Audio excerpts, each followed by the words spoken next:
আজ ডাকসুতে যত রকমের দোষ চাপানো হচ্ছে সাদিক কায়েমের ওপরে আর ফরহাদের ওপরে, সবগুলো বন্ধ হয়ে যেত। আন্দাজে দোষ চাপিয়ে দেয়।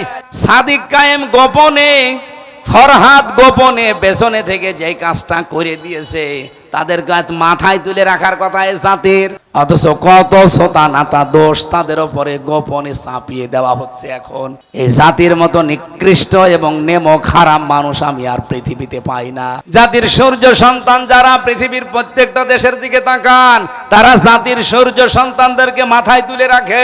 এত বড় কঠিন অবস্থা থেকে যারা আজ আমাদেরকে উন্মুক্ত জীবনে ফিরিয়ে দিল, সে যেভাবেই হোক, তাদেরকে আজ জাতি উল্টা পাল্টা দোষ দিতে দ্বিধাবোধ করে না। আল্লাহ এদেরকে সম্মতি দান করেন। এরপরেও যদি এ মানুষগুলোর হেদায়েত আল্লাহর জানা থাকা যে হবে না, এদেরকে যেন নমরুদ ফেরাউনের মতো হালাক করে দেন, বলেন আমিন।